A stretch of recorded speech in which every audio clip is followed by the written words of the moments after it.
had a situation where a founder wanted to leave a co-founder because we were just done with the business.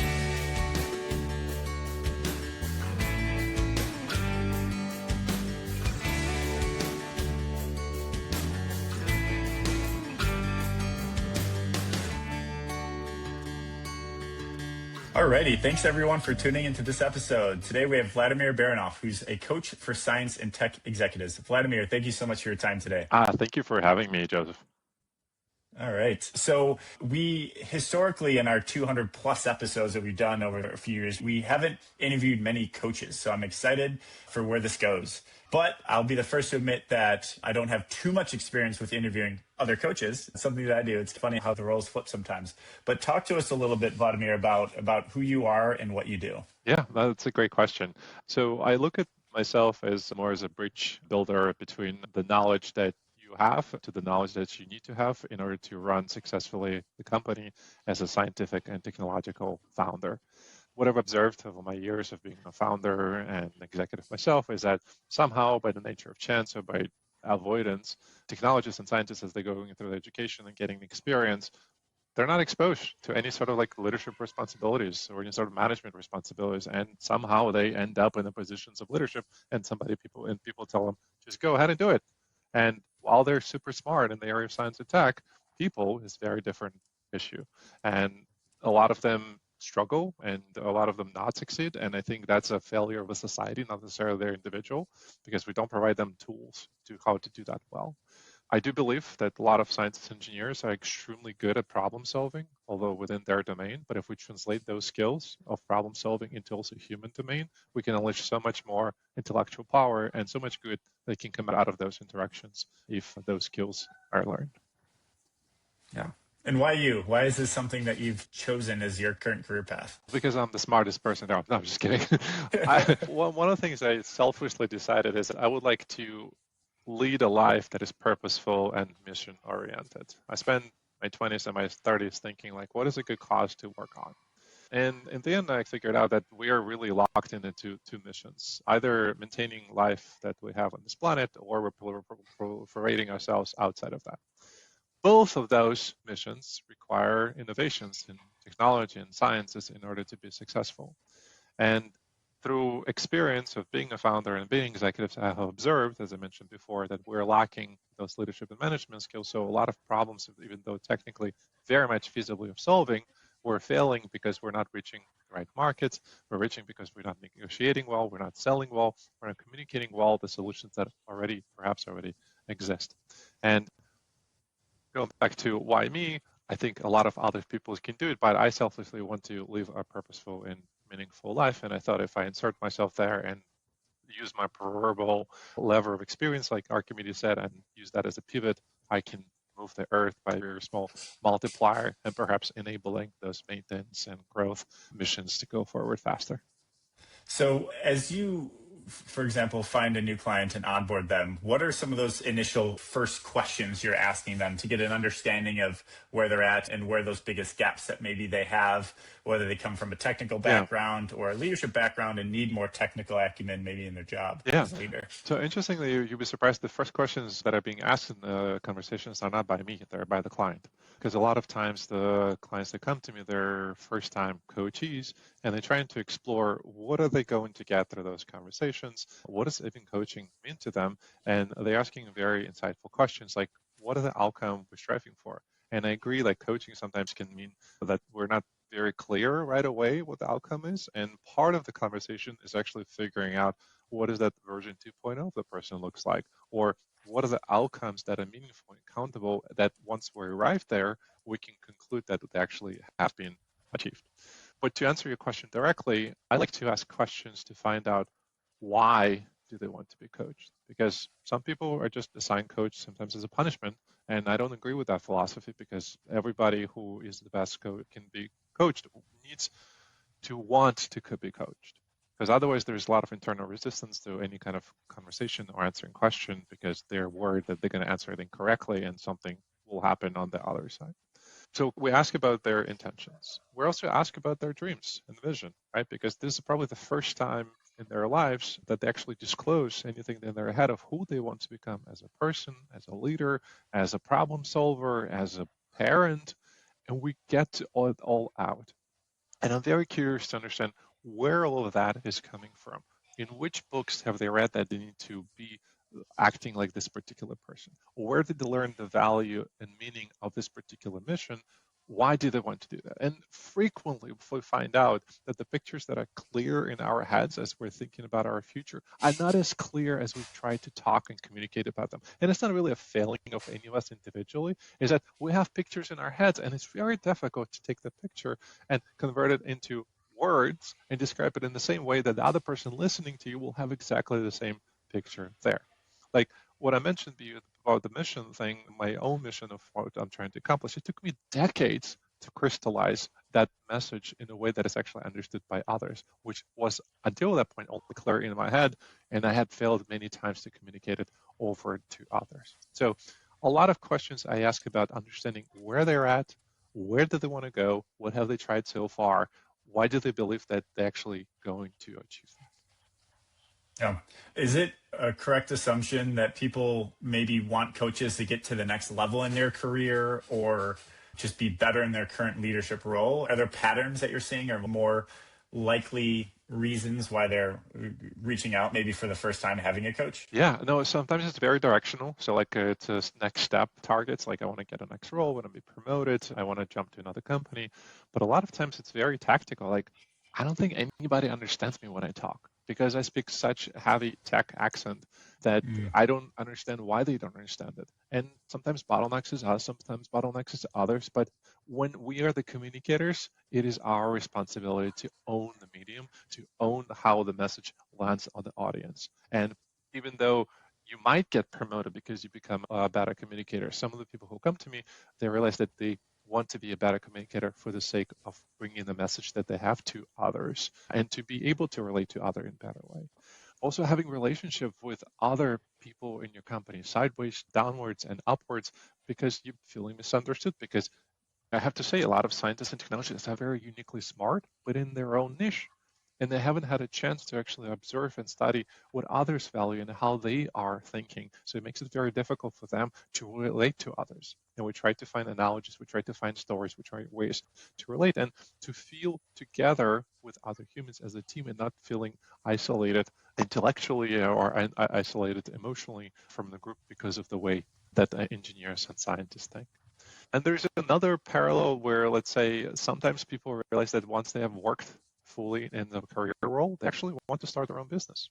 And this is something that I do as part of my training too, is that I speak with prospective founders or existing founders and who want to jump from a corporate world or their current career and say, I would like to start something of my own. And it takes on a completely different mindset than being in a role at a lab or building a role in a larger company. I wrote some stuff down here. I could just speak to my experience. I've worked at Amazon for almost 8 years. I've been an individual contributor the whole time, but my education background is in management and international business. I feel like I'm finally to a point where I can make that jump and get into leadership.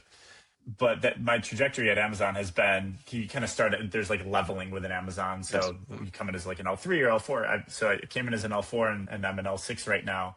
And there's also an opportunity to get into management from IC or just to stay in my current level. And so has been my experience. And throughout my time at Amazon, I've had managers, I've had mentors, I've had mentees.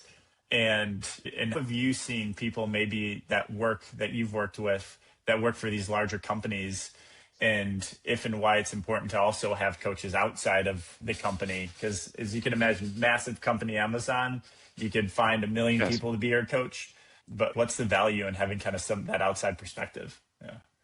Yeah, absolutely. I didn't realize we're going to have a coaching session as part of the podcast, but let's. I'm putting you to the test right now. Yeah. we can definitely dive into that. It comes down to definitions of the coaching industry and the field of what coaching is, and usually 4 modalities are being brought up. You have mentoring, you have advising, you have consulting, and you have therapy and coaching. So I said 4, but some of them overlap. In consulting, you tell somebody exactly what you want them to do and you pay money for them. And sometimes they give you a different opinion. You can have several conversations, but at the end, the whole project is about them being paid for exactly what you want them to do. On the other side of the spectrum, you have therapy, where you have somebody professionally licensed talking about perhaps some psychological issues, perhaps some brain capabilities, sometimes gaps in the brain, from perspective of who you have become based on where you were. And then you have mentorship, right? So mentorship sometimes is where you come to somebody with a specific question and you're asking for them for experience that they had within a specific subject. Coaching is more of us trying to figure out how you can solve problem yourself by asking a lot of questions, by asking clarifying questions, by asking a lot of why, how, what, versus providing direct advice. Now, that's official, kind of pseudo-official definitions. Everybody's expression of their role, the modality varies depending on the relationship. I like to have my expression of coaching a little bit of a hybrid. It's about 80% coaching and 20% mentoring, because sometimes you can ask a lot of questions, but if you have the experience of dealing with a specific situation, it can take 12 coaching sessions for somebody to get to themselves, or you can just say, hey, do you mind if I share what has worked in my context? And thus we can try to see how we can bridge my context with the existing context of the coach. So going back to figuring out like whether or not you need an external coach or maybe an internal coach, I don't know what I recently found out 1.8 million people at Amazon do. Like they have, like it's a really huge organization. So there's bound to be at least one coach somewhere. So I would love to provide external help, but I have a feeling that some of people at Amazon probably have benefit from internal coaches. And again, this is a skill that anybody can learn, right? So most of my differentiation is not just the coaching part, is that I actually had an experience of a lot of things that I coach about. So it's a little bit easier to work within the same context. A lot of us, when we are being asked for advice, and I don't know if it's a natural thing or is this something humans do all the time, we don't ask any clarifying question, we don't ask for any details, we just really wanted to dump all the information that we have. And a lot of time that happens during the mentoring situations where a mentee would come in and say, I have this question. And the person who you're talking to, they would just dump all their experience about this and you walk away thinking like, okay, I will try to do that. In coaching relationships, and again, this is a skill that all the mentors can learn and all advisors can learn too, you try to get as much context from the person who's asking you for that advice before you even proceed forward. And my goal is actually to delay giving any answers until we have the context figured out completely. And what I've noticed in a lot of corporate relationships, you get, I don't know, maybe 15 minutes, 20 minutes to talk with somebody, and you're really asking for a quick something. You don't have an hour or 90 minutes where you can really outline all of the context from which your question is coming. But also you don't have an opportunity to explore why you're asking this question. Why is this question important to you? Based on what values, based on what identity, based on where you're going? Because a lot of times in corporate environments, you have some conflicting interests. Yes, your boss can be your mentor, but can they tell you how to best relate to them? Or can you discuss with somebody the experience that you're having with them and change it in a way that is beneficial for you and maybe also for your boss, right? So there's conflicting evidence. And if you go to somebody who's a peer of your boss, they also have conflict. Right? Or if you even go way outside of organization somewhere else, they might not have enough context, they might not have enough time, or you don't have an ability to reach that person to be your mentor. Now, I'm not saying mentorship is not important. It's absolutely important. That's how we transfer a lot of information. It's just a slightly different modality. But I'll also be the first one to argue that the best coach for you is somebody who's almost like you, but let's say 3 or 4 years ahead of you, but has a coaching skill. And that person most likely would be found in Amazon somewhere who has a coaching skill. But chances are they might not have that, and they might not have actually exposure to other people doing things differently at different organizations. So you can have the contrast and compare versus how it's being done at Amazon. Yeah. I think being at Amazon, I definitely do see the differences of people that are more technical by nature and by personality and that are more non-technical. Right.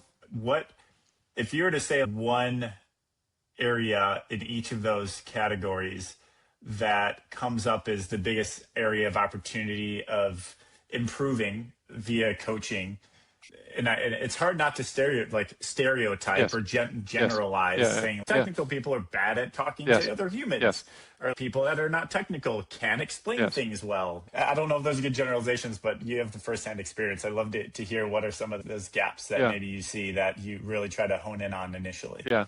I think generalizations are great as long as we're aware that we're making one. But Yeah. there are safe ones, like people from Japan are most likely to speak Japanese, or people from Greece are most likely to speak Greek, and engineers is very likely to be good at math and not really good at language. But also we know there's probabilities. There's also people who have changed and have adopted different ways of doing things. So I've met a lot of Yep. engineers who have all great soft skills, and they realize that's their power now, and actually they don't want to do engineering anymore. Yeah. Yeah. But I'd say, and sorry, can you repeat the question? Yeah, so like you have those two different Yes. personality types. If the generalizations are true with those two, what are some like really Yes. initial coaching focuses that you have with each of those types? Yes. So very frequently, because engineers and scientists are very smart people, they expect a lot of answers to be coming directly from their brains. And they believe the pressure is on them to figure out everything for themselves. So when they're being told to do something or they receive a message, they believe that they got all of the information, all of the data that they need to work in order to reach a conclusion. So an engineering leader would come frustrated with me and say, that person told me that and this needs to be done, blah, blah, blah. And they would then spin this big story and this big vision of how these relationships are and so on. And I would ask them, have you asked any clarifying questions? Or have you asked for more details? Or have you asked how they felt about when they were asking you this question? So asking for more context. And for some reason, many engineers, many scientists, including me in the past, we don't ask contextual questions because it makes us feel stupid. It makes us feel like that we haven't figured it out already from the two little bits of information that was given to us. We haven't figured out the whole picture. And what's interesting, And how do you not? Go ahead. How do you not? Because I want to continue that part of the conversation. How do you? Because I feel like it's probably 50% on that engineer and 50% on whoever's creating that culture on that team where they're not Yes. comfortable enough asking the question. Yes. How do you effectively split up those two occurrences and say, here's the part that you probably have control over. You can't really control this, but you can't control that. So I believe that you're actually in control of everything that's happening to you. Now, I know some people would say that is not true, but I still believe that is most likely to be true because we can be there in the room, or we can also choose not to be in that room. We can also try to change the leaders who are working with us. It's a very difficult job to do, and I know it's not always successful, but you have in control. And you I agree with it, you got to pick your battles, but in the end, I still feel a lot of things are under your control. If I was a manager of the organization and those two people came over to me, of course, I'd be speaking to manager and saying, hey, we need to fix this culture situation. But if I was speaking to an individual who is experiencing that culture, they need to make a decision. Do they want to stay in this group? Do they want to talk to their manager to understand their way and why things have happened? Do they want to change the whole thing, or do they want to go to a different company? Because all of those are choices. And sometimes it could be just a matter of perspective. The engineer could be perceiving things not in the way the manager is. And if they just talk to each other and gather more context and ask clarifying questions, they would be so much more on the same page. They will have a more cohesive group. But unfortunately, somehow groups do not develop those practices. And when people become managers, especially engineers, they don't have that experience building company culture. They don't have experience having regular 101s about things which are not projects. Just figuring out what is like the interface is between the two people. What are some people like doing or not doing? I had those issues myself too, assuming that other people think the same way that you do, or other people as smart as you do when you're sharing certain things. Yeah. And this is one of the reasons which I named my company Human Interfaces, so it's accessible science engineers. It's like there's an interface between me and another human, and we're trying to debug it. We're trying to make sure that it works the best. And we sometimes just receive a message from a random sender, and we assume that is it. It's the form and the shape and the meaning at the same time. Yeah. Another thing that you mentioned that I think is really, and I want to catch myself too, because I always fall into the trap of assuming people think like I do, or that my answer is the right answer. But I feel like one's individual perception of control they have, yes, there's a correlation to personal accountability towards something. Maybe an example of that is in my example I gave of the person saying the culture is not open for me to ask this question, so I'm not going to ask that question. Yes. That mindset, I feel, is that person has zero perception of control over their instance. But if they had the opposite, if they felt like they had 100% control or over their decisions, like to be in the room or not, then that completely changes their approach at how to solve or get through that challenge. So have you had any clients where you've had to work with them to, if it's the right answer, to work with them to change their framing of what is in their control versus what is not in their control? Yes. I also have to be to clarify that a lot of clients who come to me, they want to be coached. In a sense, they have already analyzed the situation and they realize they need to gain this specific skills or they add this particular type of self-awareness in order to become successful. And in your question, if I take it apart, it could be also perceived that I might be talking to somebody who is not aware or who is not even knowing what they're doing. And in those situations, sometimes coaching gets assigned as more as a punishment or a corrective action. And it's very difficult to work with those individuals because they have not yet become enough self-aware to start noticing those things. But for those who have become self-aware, they already come with a question. I have this situation. Can I influence my manager to do this thing, X, Y, and Z? Or is it completely fruitless? And then we start to figure out a strategy. What do you know? Where do you want to go? How do you want to accomplish this? What are you comfortable with doing? And what happens if you succeed or don't succeed? And how can we design this strategy in a way that it's actually flexible, that even if you don't succeed, it doesn't look like a failure, it just looks like a next step.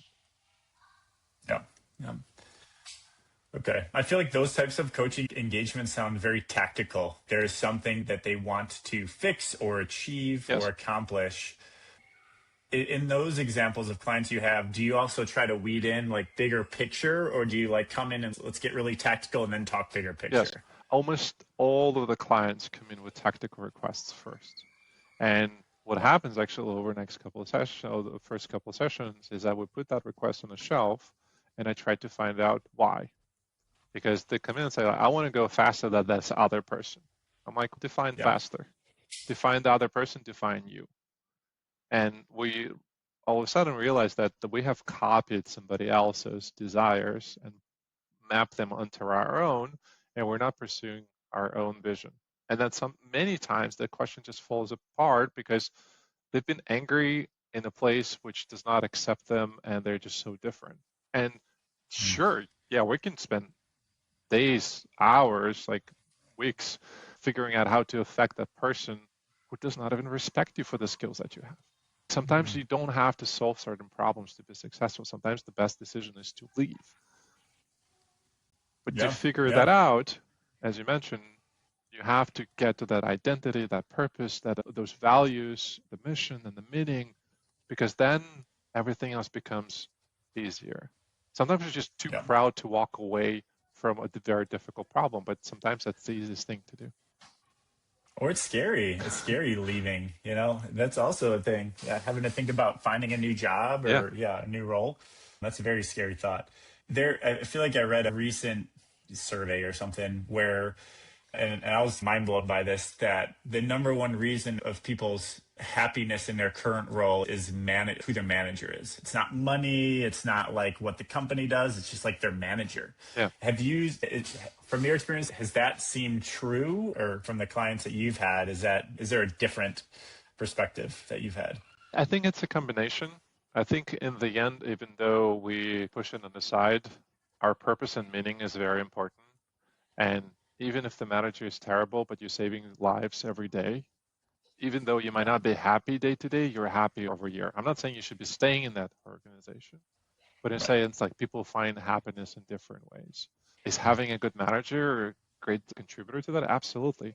But I feel like the meaning of work is the most important thing that keeps people happy and motivated.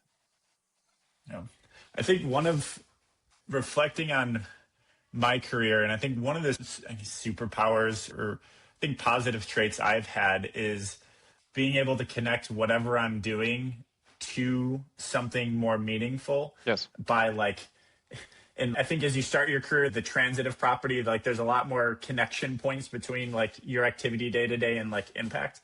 But I think that's something that I've been able to be good at. So I'm in a sales role. So the customers that I have, really understanding what their mission is, and in my head thinking and believing that the activities I'm doing to support them as a customer are helping them achieve that mission. So like easy, A equals B equals C equals Z, so A equals Z, kind of that justification in my head.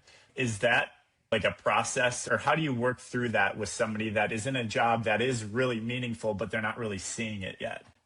It's a good question. I don't usually coach for people to say, hey, you got to find meaning in what you're doing right now, because otherwise it's like I'm projecting my worldview on them. Yeah. But I do ask a question like, what have you been put on this earth for? What would you like have been put on this earth for? And it's okay not having those answers, but sometimes we can wiggle those out.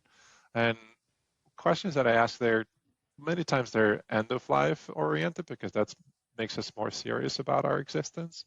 And questions like, what memories that you haven't made yet come up for you in the last 5-10 minutes of your life? For many people, it's actually memories of family, of things that you haven't done it with your family. And they get surprised, like it has nothing to do with work or accomplishments or anything else. And I'm not saying that's what should it be, but it gives you a reflection, gives you a better understanding of what you would like to accomplish in your lifetime. And what are you actually really working for? And does it matter if you're going to find meaning in a workplace or not? Or you start questioning. And this is where like my responsibility is as a coach is to ask enough questions when a person leans in their chair and just thinks for 2 minutes, like, I've never thought about it this way. But I haven't told them anything. I just asked. Yeah. And have you had examples, or have you had moments where you've seen that light bulb come on in people's eyes where they're like, oh, that's what I really want. And maybe work is a means to that end. And, oh, that's why I'm doing this. Or maybe other similar examples of aha moments. So there's some times, so I had other aha moments happen during the session. The purpose in life and meaning usually happens in between sessions, because a lot of this activity by writing things down or asking yourself a question is like 6 to 12 to 14, 20 hours period of your thinking continuously. And clients do experience aha moments in those moments, but not typically during the session. During the session, I would counter with a question. Like I had a situation where a founder wanted to leave a co-founder because they were just done with the business. There's nothing wrong with them, their relationship, but they were just be done. And so I just want to quit. Like I'm so disappointed. And I asked them a question like, let's switch roles. Let's say your co-founder was leaving, you would live overnight. How would you feel? And they paused. Damn, I didn't think of it from that perspective. Well, yeah, like I cannot do that to him. He's been a really good person to me. And while I'm feeling this terrible feeling about the business, like I don't want to do wrong by him. And so we ended up concluding that he's going to go and just have a conversation with the person, what would make them the most comfortable way for departing. Because sometimes we're so self-absorbed with our own pain and struggle, we sometimes don't always see how it impacts other people. How has your kind of personal development journey evolved over your early career to now? And what did you self-reflect on were areas that you wanted to improve on? It is definitely becoming a coaching session, but now you've flipped it. Yes, I was just curious. Yes, yeah, because you seem like a very technical person, but you also are very personable as well. That whole generalization component.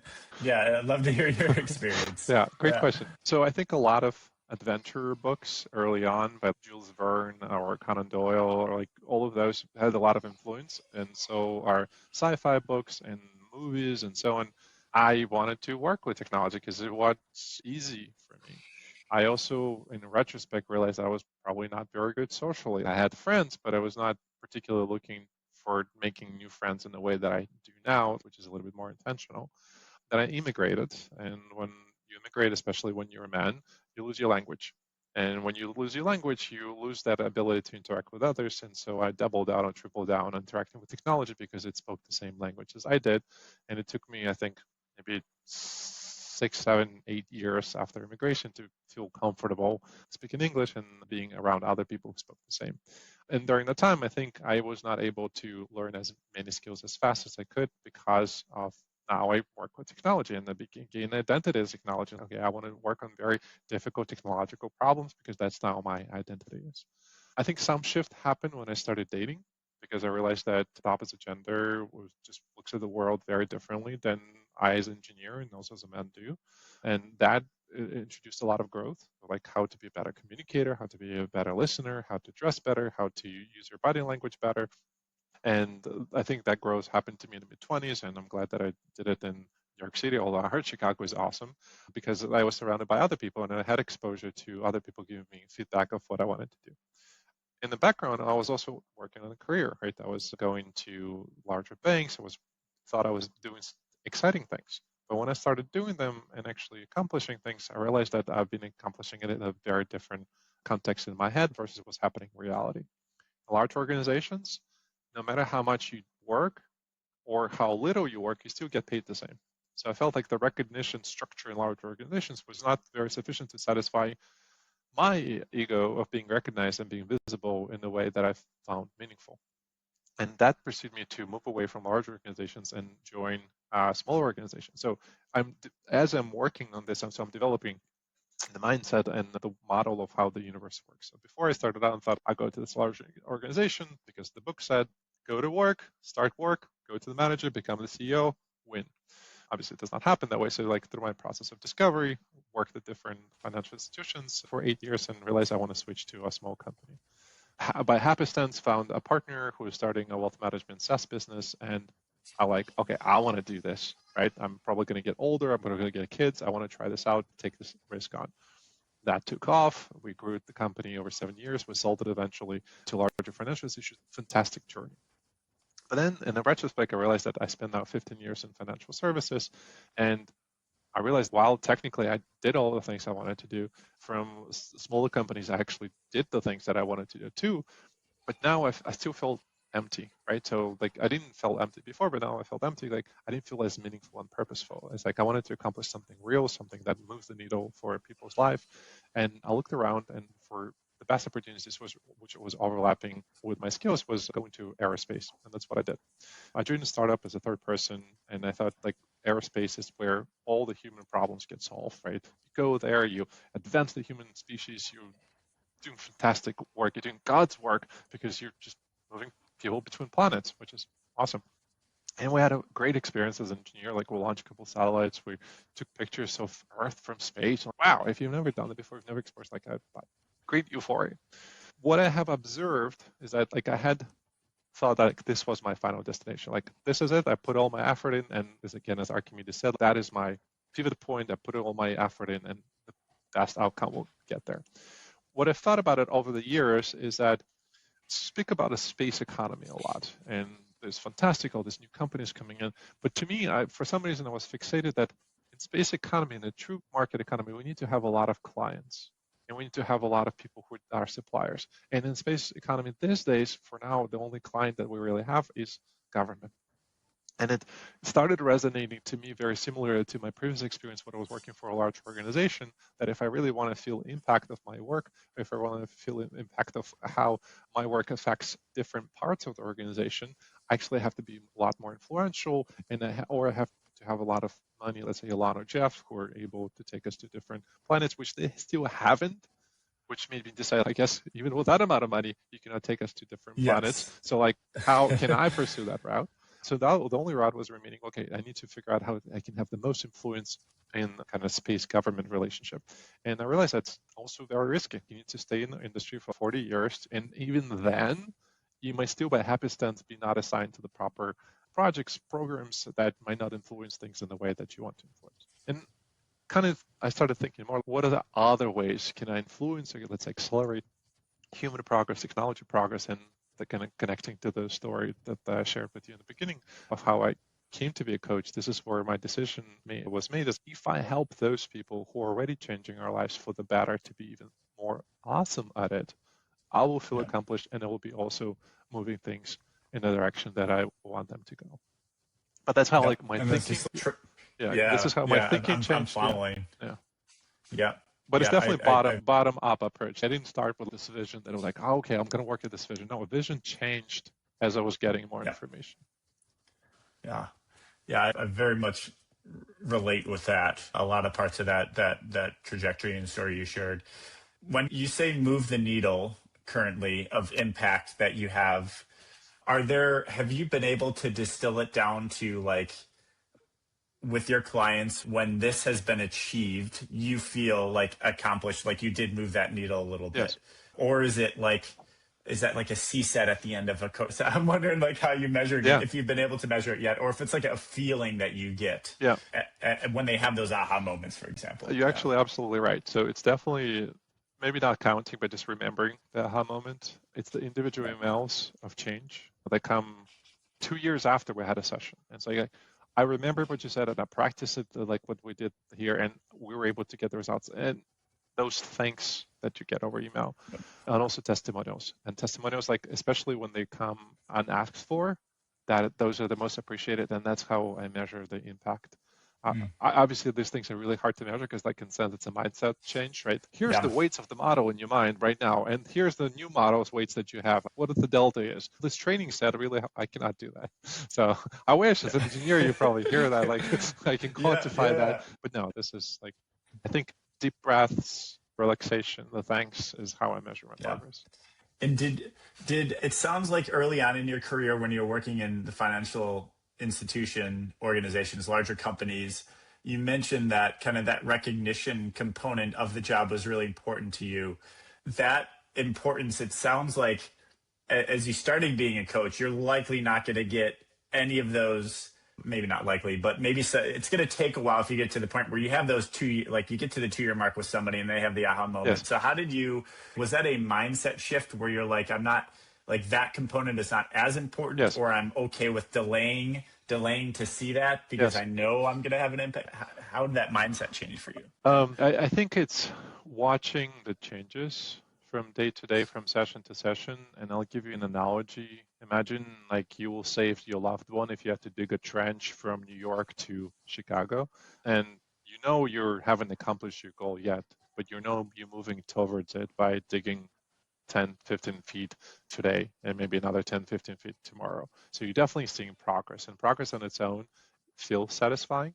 And especially if you're moving in a direction of your goal, no work is actually that difficult or that torturous because you are accomplishing it step by step. Yeah. I don't know why that reminded me of the story of the two Masons, one of which, when asked what he's doing, he said, I'm just building a wall, and the wall's not going to be built for 100 years. And you asked another one, and his response is, or her response is, I'm building a temple for everyone to use for the next X amount of hundreds of years. So it's also like that perception of that brick that you're laying. Like it's going to have an impact, but how do you perceive the actions that you're taking? Narrative. We're suckers for narrative as humans. We need that North Star. We need somebody to tell us that's the destination. And that's why we also get so frustrated when that North Star is being changed by our leaders very frequently. Because then, which way are we going? I have all this energy. I have this old effort. I have all this smarts. Which direction should I be putting it in? Yeah. Wow. This is amazing. I've learned a lot. Like I think coaching is something that can be a force multiplier for a lot of people. And I think coaching can like connecting what your impact is, like when you feel like you've moved a needle in somebody's life and the impact, like applying that to that person in their current role with whatever job they have, like the more effectiveness and the more ability of them achieving their full potential, and whether they work for a company or not, the full potential of their company that they founded or the company that they work for. I think there's just like an endless opportunity for really having that trickle down massive impact in coaching. And from my personal experience, I've had a couple coaches and I just haven't found one that I think I've connected with yet. But again, like I've had evolutions in my career personally, and maybe it's just like the timing of the type of coach that they are didn't align to like where I'm at in my career or what I'm trying to accomplish or what I'm trying to solve.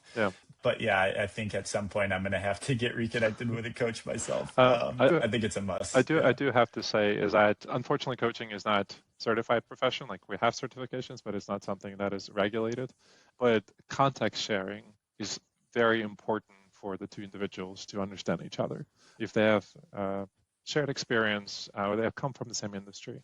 And what I have noticed with a lot of coaches that they're pure coaches, like they've never done any sort of like industrial work before. They've never been engineers, they've never been scientists. And while they can observe and analyze the mind and they be good at coaching, a lot of time they just don't have the same context. And yes, I will admit that perhaps after 20 years of coaching engineers, you will notice the patterns and you'll become much better at it.